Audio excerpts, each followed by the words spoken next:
The beginning of a 3D era for Pokémon began in 2013 with the release of Pokémon X and Y.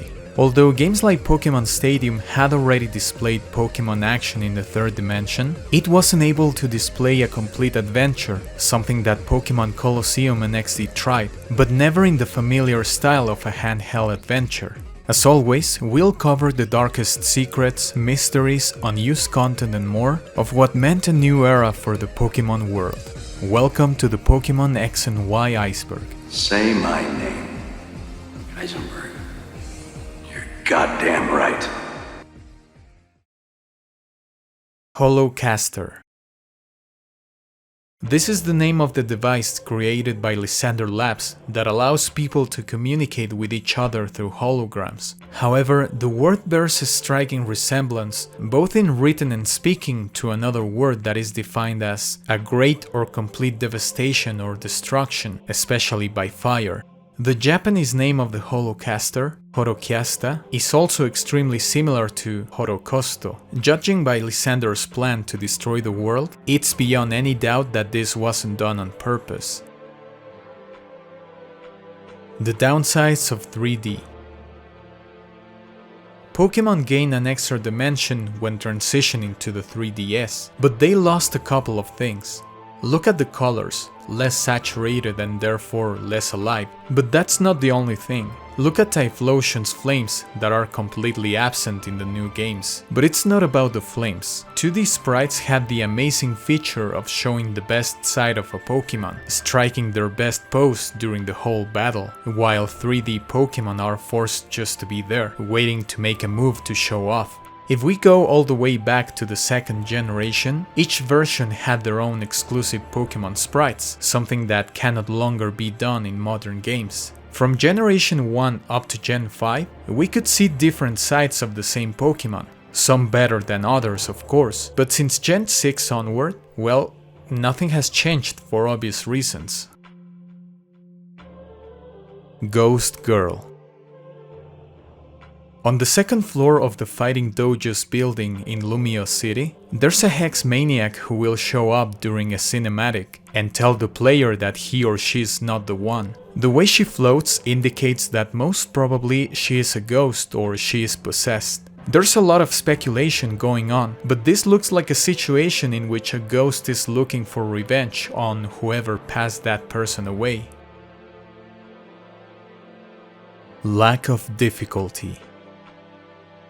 Pokémon difficulty can be a controversial topic. Some people say that you set your own difficulty based on the choices you make throughout your adventure. If you want to play easy in Pokémon Red, Blue and Yellow, pick Bulbasaur, Squirtle for normal, and Charmander for hard. However, if we take difficulty as that presented by the game itself and not created by the player, we can say that Pokémon X and Y are easy games. Take for example Gym Leaders. In earlier games, the first ones have only a couple of Pokémon at the beginning, while the most powerful ones like Giovanni have around 5. In this generation, the Elite Four members have a maximum of 4 Pokémon. Gym Leaders have a maximum of 3 Pokémon in their teams, and some of their creatures have incomplete movesets. Access to Mega Stones happens as early as in the 3rd gym. And even though this is the Mega Evolution generation, you only face 3 Mega Evolved Pokémon in the whole main story, those being Gyarados, Lucario and Gardevoir. The majority of these problems could have been easily solved, but Game Freak did this on purpose. Junichi Masuda thinks that we live in a busier society, and that if people deal with a challenging and difficult product, they might get uninterested and switch to something easier like mobile games. This is also the reason, as I mentioned in my Ruby, Sapphire and Emerald Iceberg, why the Battle Frontier wasn't included in Omega Ruby and Alpha Sapphire. Flygon's missing Mega Evolution. A faint favorite, Flygon has never been known for being a competitive Pokémon, so many of its fans wish it had a Mega Evolution. Although it doesn't, Ken Sugimori stated that Flygon was intended to get a Mega Evolution in Pokémon X and Y, but the idea was later dropped due to him experiencing an artist's block. Strange Souvenir. There's a backpacker that will talk to you about an unnamed region where he comes from. He'll give you an item called Strange Souvenir. The description reads: an ornament depicting a Pokemon that is venerated as a protector in some region far from Kalos. With the release of Pokemon Sun and Moon, it was revealed that it depicted the Tapus. Gardevoir used Fairy Wind. Prior to the release of Pokémon X and Y, a trailer at E3 2013 showed Gardevoir using Fairy Wind. However, Gardevoir cannot learn Fairy Wind in the final release of the game, and to this day is unable to use it in any form. This is similar to another pre-release video for Omega Ruby and Alpha Sapphire, in which Omega Blaziken is seen using Ice Punch against a Flygon. However, the official Japanese Pokemon website posted an apology confirming that Blaziken cannot learn such a move. Santaloon Forest. Santaloon Forest might feel familiar to some, especially those who played Pokemon Red, Blue, Yellow and their remakes. This is of course because the layout of this forest is extremely similar to Viridian Forest. And not only that, but also all Pokemon that can be encountered in this forest could also be found in the first-gen Pokemon games. Audrey Hepburn. This entry refers to the Kalos champion Diantha being inspired by Audrey Hepburn, one of the most iconic actresses of the 20th century. Not only are her looks similar, but the fact that Diantha is a movie star and also an icon across Kalos is not a coincidence. It's over 9,000. The popular meme "It's over 9,000" from Dragon Ball Z when Vegeta reads Goku's power level was referenced in Pokémon X and Y after you defeat Psychic Robert on Route 10. It's over 9,000! He'll say, "Wow, you and your Pokemon's power levels are incredible. They're Over 9,000! For sure." Anistar City Old Man. There's a really sad story that happens in the games. An old man in Anistar City is mourning the loss of his wife and asks the player to lend him a Pokemon to cope with his solitude. After beating the Elite Four, if the player returns to his house, they'll find a letter attached to the Pokeball of the Pokemon the player lent him. In the letter, the man states his gratitude for having the company of the Pokemon that made him smile till the very end, but that unfortunately he could no longer take care of. Sadly, the old man passed away. Flavebe's Weird Cry. This is a short one. If you face Baroness Francine at the Battle Maison, her Flabebe will have the cry of a Floette. Very similar to that time in which Nidorino and Nidorina's cry were mixed up in Pokemon Red and Blue.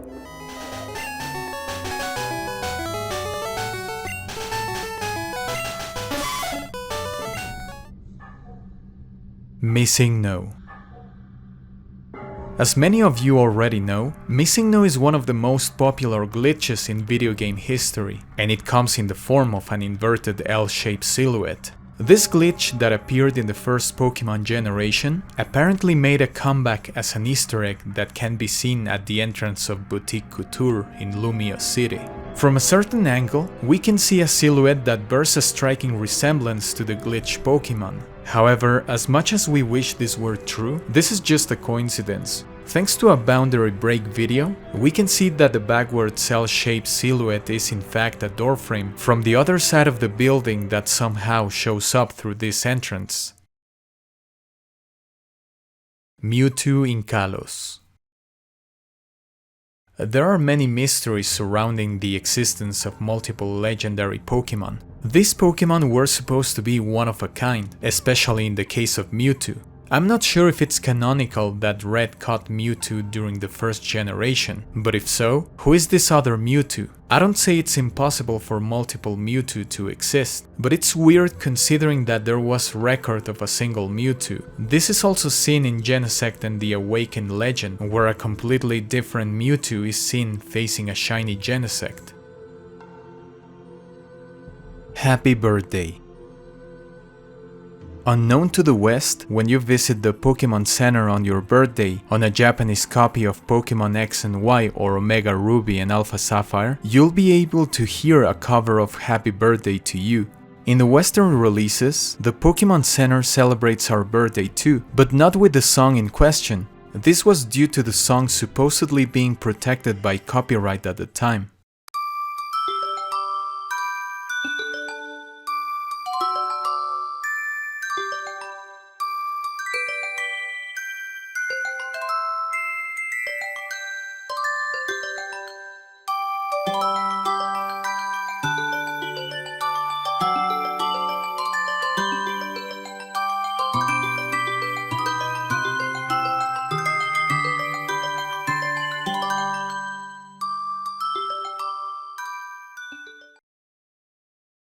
Pokémon Z.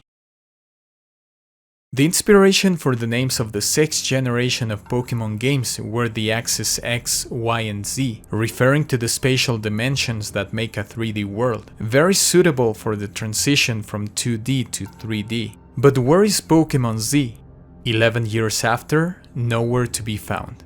The 5th generation ended the trend of 3rd versions, and it gave us 2 sequels, which was amazing, but Pokémon X and Y didn't give us any extra content at all. There was a lot of speculation about the release of these games and even fan-made trailers, but sadly this game never saw the light of day. AZ. How is it that a man who has been alive for thousands of years is still present in modern day can only be explained with one word: immortality. Due to his Floette being killed in a war that broke out 3000 years ago, he made a machine that could bring her back to life. Even though he achieved this, he decided to turn his creation into a weapon of mass destruction that ended the war once deployed. Learning this, Floette decided to leave him, and since that day, he has been looking for his Pokémon who also gain immortality after being exposed to the energy of the machine, same as AZ. His Pokémon finally came back to him after battling the protagonist at the end of Pokémon X and Y. Eternal Flower Floette. This special Floette is unlike others. While there are 5 variations of this Pokémon, a 6th one lies hidden within the code of Generation 6 and 7 games, and it's obviously based on AZ's Floette. Not only is the appearance different, but also its base stat, as this Floette is only 1 point away from having the same base stat as Florges, the evolution of a regular Floette, whose base stat is in fact 180 lower than Eternal Flower Floette. In addition, this Pokémon has an unreleased move called Light of Ruin, a fairy type attack with a power of 140 that has recoil damage equal to half of that done to the target. Aura Sphere Glitch. There's a very specific glitch that occurs when you use Aura Sphere against some of Drasna's Pokémon. If you do so, a strange black bar will show up across the screen. Mega Evolution Contradiction. The origins of Mega Evolution are shrouded in mystery and apparent contradictions, with different characters and groups having their own beliefs on where the phenomenon originated. Professor Sycamore theorizes Mega Evolution originates from special stones, possibly evolution stones that were exposed with the light of Cernias or Yveltal that was fired from the ultimate weapon 3000 years ago. He also claims that Mega Evolution only occurs in the Kalos region. This is absolutely not true, as we have seen Mega Evolution occurring in Alola and Hoenn. Talking about Hoenn, the Draconids, a group of Dragon-type Pokémon trainers from the Hoenn region that worship Rayquaza, believe that Mega Evolution originates from this dragon and various meteorites that rained down upon the Hoenn region thousands of years ago. I wouldn't be surprised if Rayquaza has to do with Mega Evolution, judging by the fact that, as far as I know, it's the only Pokémon that doesn't require a Mega Stone to Mega Evolve. Kalos Power Plant. There's an inaccessible section of the Kalos power plant where there's a door the player cannot enter no matter what. Thanks to an out-of-bounds video, the player can explore the area which for some reason happens to have lava on it. There were rumors about this part being intended for an event where Volcanion would be catchable, but it is said that due to the games being rushed, the event had to be scrapped. Shiny Go-Goat. In pre-release footage shown in the E3 developer roundtable, Go-Goat's shiny form was shown. However, in the final release, its shiny colors were changed drastically. I think the shiny Go-Goat we ended up with was way better than the pre-release one. Mega Evolution doesn't exist in other worlds. In the Delta episode, when Team Magma or Aqua are planning to send the asteroid to another dimension in Omega Ruby and Alpha Sapphire, Xenia talks about the consequence of doing this. She claims that, while they would be safe, the other world would be in danger. She talks about her people observing a parallel world through the distortions of the world. Through one of these, they have observed another Hoenn region where Mega Evolution hasn't been discovered or doesn't exist at all. A world where the ultimate weapon wasn't fired.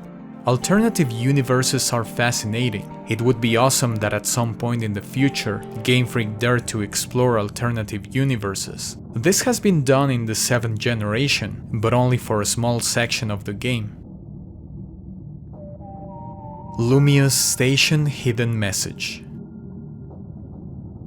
Behind a TMV signpost in Lumious Station, there's a message that reads the following: "I'm going to go for help, wait in the usual place."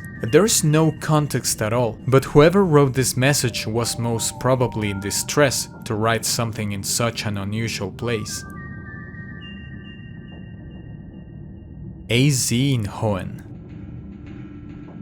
Being a wanderer for 3,000 years, it's no wonder that AZ eventually would make it to another region. In this case, there's record that he set foot on Hoenn, most likely looking for his beloved Floette. In his way, he went to Sutopolis and gifted a seed to its people that would grow to be the big tree in the center of the city. There's a flower patch nearby where we can actually see Floette's eternal flower. Maybe Floette had always been watching AZ in his quest for redemption.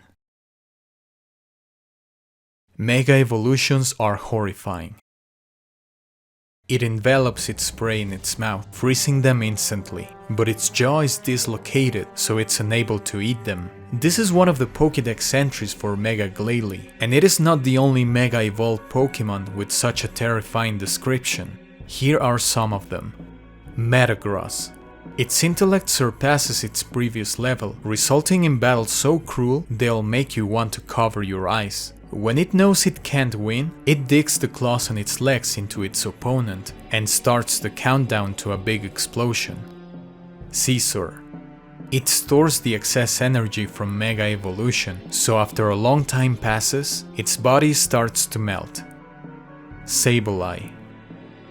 Bathed in the energy of Mega Evolution, the gemstone on its chest expands, rips through its skin, and falls out. Absol. It converts the energy from Mega Evolution into an intimidating aura. Faint-hearted people expire from shock at the sight of it. Missing Pokémon. Within the game's code, there are 2 Pokémon that were completely removed. Pokémon 750 according to its index number, that due to its placement between Bergmite and Avalok, was likely a mid-stage evolution of the family. Another more interesting one is a Pokémon with the index number 771, right between Zygarde and Diancie. This indicates that it could have been either another legendary or mythical Pokémon. The XY Files. Whether you believe this or not, it's up to you, but it's definitely information that cannot be disproven 10 years after its release. The original plot of XY would have been as follows. After knowing that an extremely violent war had broken out on Earth, an alien known as AZ was sent to Earth in order to destroy it as well as its belligerent species. After crash landing on Earth, AZ came across a Floette that he befriended, having a change of heart and ignoring his mission to destroy the world. Apparently, the device or key to destroy the world that AZ had came in the shape of a flower that he would have given to this Floette, instead of its typical flower. Long time after, and after not hearing from AZ again, Team Flare, the team that he belonged to, arrived on Earth hunting for AZ for forsaking his original mission. Team Flare members would have looked like Men in Black, blending among the human population while carrying out their secret activities to eliminate the dangerous warring humans. Fairy Pokemon would have had an alien origin in the same fashion as Clefairy and Clefable, specifically from the moon. The scattered pieces of AZ's spaceship would be made of a special material that would make specific Pokemon to Mega Evolve. Being unable to retrieve the ultimate weapon, Team Flare would attempt to find Xerneas in Yveltal, Pokemon that could also serve as weapons of destruction, in order to achieve their ultimate goal. There are several elements that would give credibility to this leak that was posted on 4chan 1 year after X and Y's release. As you know, the Eternal Flower Floette that was never released, and that is within the Gen 6 and 7 games code, possesses an attack called Light of Ruin. If this flower is indeed a destruction device, it would make sense that Floette used this object to perform this attack, which happens to be one of the most powerful fairy type attacks. AZ is abnormally tall, almost 9 feet or 3 meters in height. While him being alive for 3000 years is due to the immortality granted by his invention in the final version, it also makes sense that his species age slower than humans and are able to live for thousands of years. Gym leader Valerie stands out for her unique appearance. While it's completely possible that she wears contacts, they do resemble the almond-shaped eyes of stereotypical grey aliens. Maybe her appearance is a reference to what the plot involving aliens could have been. Whether this is a fan fiction or a real plot that was intended for X and Y, many agree that this would have been a better plot than what we ended up with. According to XY Cider, the alleged leaker, the removal of this plot and its elements was the bizarre nature of it, as well as time constraints, especially when it comes to create 3D models for the 721 Pokemon. Let me know in the comments whether you believe this is real or not, and also if it would have been a better story. I've covered 6 of the 9 generations of Pokemon so far, so there's plenty of Pokemon content you can find in my channel. Don't forget to comment and subscribe for more content like this. See you in the next one.